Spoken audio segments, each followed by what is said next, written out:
Not seeing eye to eye about money with your partner and fighting about money sucks. As a divorce professional, a financial professional, and a wife for 13 years, I absolutely get it. If you're considering divorce, or you're just frustrated in your marriage, or you feel like your relationship is headed in the wrong direction, then this is for you. I want to give you the formula that wealthy couples use to avoid money fights. So let's say you're starting to feel like things will never get better, or you're just really defeated. Sometimes you don't know what else to do. I get it. Now, I know I said I'm a divorce professional, but technically you watching this video doesn't mean that you hired me. So the information that I am providing to you is for educational purposes only. Let's level set a little bit. Disagreements about money is normal. It's only a problem when they're constant and you feel like you cannot make forward progress as a couple. Because of my personal and professional experience, I know what it can feel like not to be on the same page as your partner, to want to save money, but it feels like money is always burning a hole in the other person's pocket, even when you get some extra cash. Or someone's trying to get out of debt and the other person always sees something that they just gotta have. Sometimes you're just questioning their decisions in general, and you look at them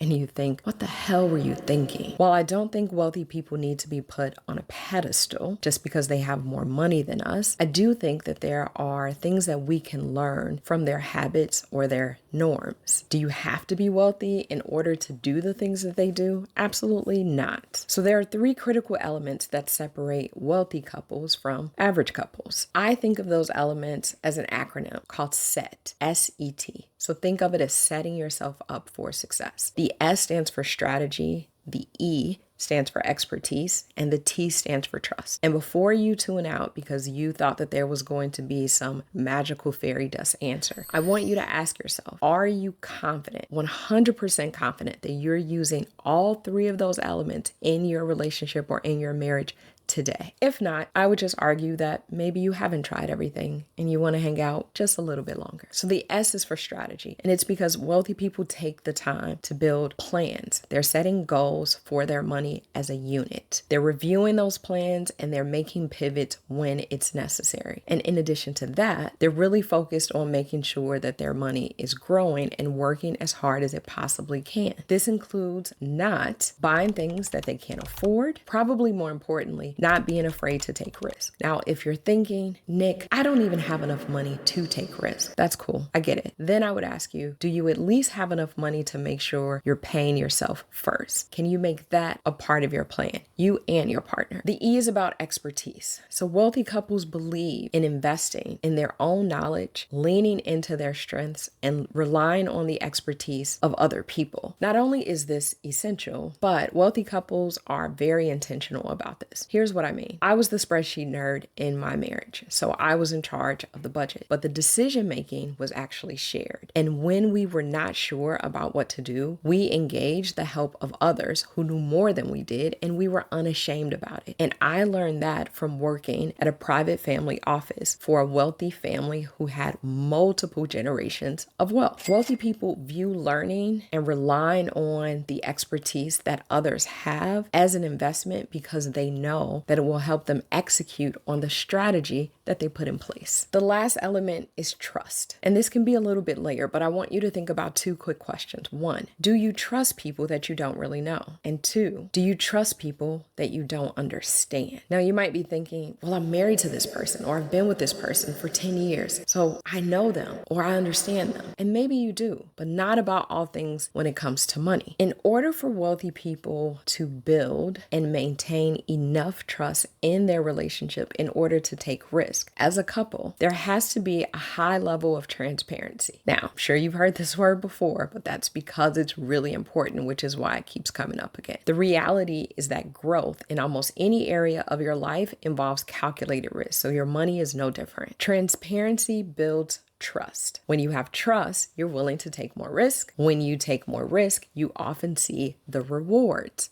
of that risk. And the cycle repeats itself. I'm not saying that wealthy people are perfect, trust me. However, whether it's the celebrity or the millionaire next door, there is something to be said about the strategies that they use by embracing strategic decision making, relying on expertise, and transparent communication to build trust that allows them to reach their goals and minimize fights. That means they can have really deep or complex conversations without somebody walking out of the room in the middle of the conversation because things got too heated. That said, I want you to take this formula and see, possibly, if it could help you in your relationship. Do you feel like you have enough trust that it's safe for a deep level of vulnerability and transparency so that the both of you can work through your financial fears and reach your goals together? Even though I said I'm a divorce professional, I really hope so because I want this for you. I'm Nikki Tucker with The Firm Approach. Thanks for watching.